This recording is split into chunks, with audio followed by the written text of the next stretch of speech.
told her that she fit what Diddy was looking for. Jay-Z and Diddy took turns violating her. This woman also has a mental condition. It's not a perfect world that we live in. I made a video about the very serious allegations that were made against Jay-Z and P Diddy. A woman alleged that she was raped by Jay-Z and Diddy at an after-party following the Video Music Awards in 2000. She alleged in the lawsuit that she wanted to attend the VMAs but failed due to the huge crowd. Then she started asking limousine drivers if they can help her get in the award show or the after-party. She met a driver who said he worked for Diddy and he told her that she fit what Diddy was looking for. Then he took her to the after-party, made her sign an NDA and gave her a drink that made her a bit woozy. She went into a bedroom where Jay-Z and Diddy took turns violating her. The victim then hit Diddy in the neck, grabbed her clothes, ran to a gas station and called her father. There are so many inconsistencies and problems with this alleged incident. NBC did an interview with her while keeping her anonymous, and you will see many eyebrow-raising instances in her story. According to NBC, this woman also has a mental condition. She's autistic, so I'll try to be as sympathetic as possible, as I myself have Asperger's syndrome, as I told you in my first video ever. You should always advocate for yourself and be a voice for yourself. You should never let what somebody else did ruin or run your life. A 38-year-old mother from Alabama who has filed a lawsuit accusing Sean Diddy Combs and Jay-Z of raping her when she was 13 years old is speaking out to NBC News for the first time.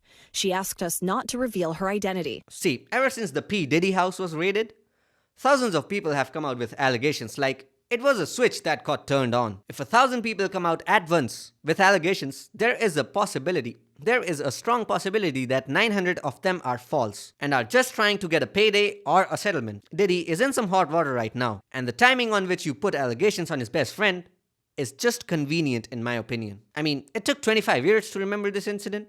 Like, oh yeah, that guy there is a criminal. What made you want to come forward and talk today? Because I think that I've been quiet long enough about what I've been through, and it's been hard enough to be quiet, but it's a chapter of my life that I'd like to close. I get that she was 13 at the time and didn't know any better.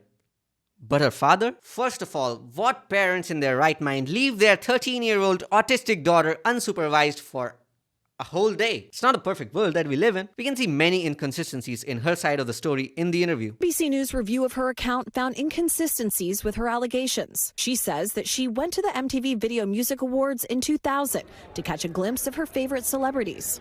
You weren't scared to be all alone?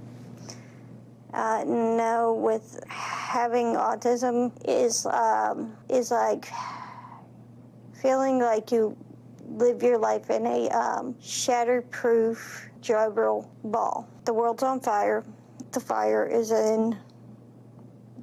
inside the ball with you, but there's no way for you to get out. I'm not going to comment on her condition, as autism is a spectrum. You have different kinds, and NBC definitely did check her background. On the other hand, her parents letting their autistic daughter, who is 13 years old, go to an award show in a completely different city, unsupervised, is still a mystery for me. The night of the 2000s VMAs, she says a friend drove her from Rochester, New York to Manhattan, a more than 5-hour drive. Her attorney provided NBC News with the name of the friend who has since died. This is really feeling a bit off. According to her, a friend drove 5 hours to New York and then left an autistic 13-year-old girl at an award show in between a huge crowd. Am I crazy or they're crazy?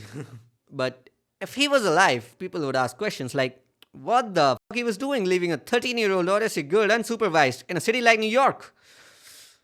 Did he just go gallivanting across New York after leaving her at the award show? The woman says she spoke to Combs' limo driver, who offered her a ride to an after party. I stumbled upon Diddy's driver, who told me that I was exactly what Diddy was looking for. What did you think when he said that to you? I thought it meant that I was just pretty. She went to a White House, she says, where she spoke to musicians Benji Madden and his brother. Benji Madden and his brother are a part of a band. They have released a statement claiming that they were not in New York that night. Both of them have good alibis, as they were performing in Vic Theater, situated in Chicago. This alone proves her side of the story to be false, but let's listen more. Talking to Benji Madden about his tattoo, because, you know, I have about his tattoo that's the Last Supper. because I have a religious background. So it was just something to talk about. In a statement to NBC News, a representative of the Maddens confirmed that they did not attend the 2000 VMAs and that they were on tour in the Midwest at the time. If she claimed that she just saw Benji Madden at the party, we could have assumed that she mistook someone for him, but claiming to have a whole talk about tattoos with someone who was not even at the party is a bit sussy baka for me. So she called her father and then he came to pick her up. This again raises some questions like, did her father drive 5 hours to New York just to pick her up? And what was she doing for freaking 5 hours at a gas station in the middle of the night? And why is my voice like that? NBC also took a statement from her dad and, well, that cleared a lot of dust for me. He wrote home in silence. He didn't ask me what happened. He didn't ask me what I did or where I was. In an interview with NBC News, her father said he could not verify the claims. Quote, I felt like I would remember that, and I don't. I have a lot going on, but I mean, that's something that would definitely stick in my mind, he said. Yeah, that sounds about right. Like, when I go missing for a day, my father just goes, oh, there you are, and then picks me up and doesn't ask any questions. Especially when I get stranded in a gas station in the middle of the night in a completely new city. He just buys me a gift and says, keep it up, son. I can't wait for you to go missing again.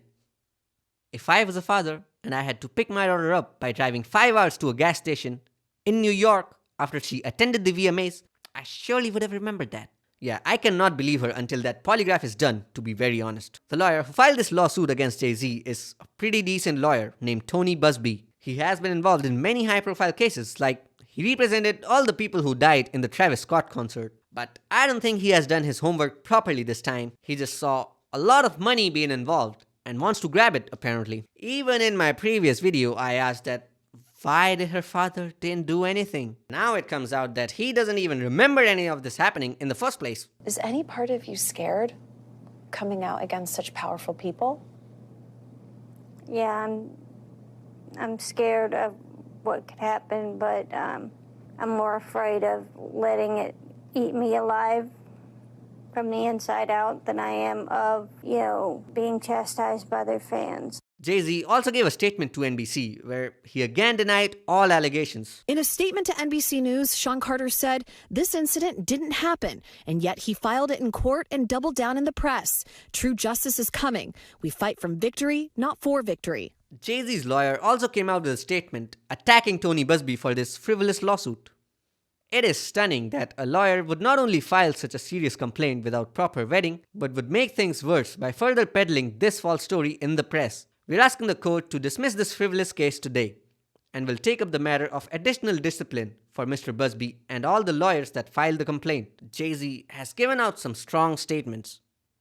But statements don't win cases. Facts do. Diddy's legal team also came out with a statement. This is the beginning of the end of this shameful money grab. Yeah, I'm not too sure about Diddy, but the case against Jay-Z seems to be pretty weak in terms of facts and witnesses. Jay-Z is not some normal guy, He has many connections, political and financial. At first, when all of this came out, people started attacking Jay-Z, hating on him, and even accusing him of many things. But after this interview, it clearly seems that the accuser has very little proof of what actually happened. Jay-Z may be innocent in this case, but being best friends with Diddy, aka the baby oil monster, does raise some concerns. It's really hard to believe for me that Jay-Z did not know anything about his best friend having freak-offs in his parties. That's all I got. Again, I don't know how to ask you guys to like the video. If you really like the video, please like the like button and subscribe the subscribe button.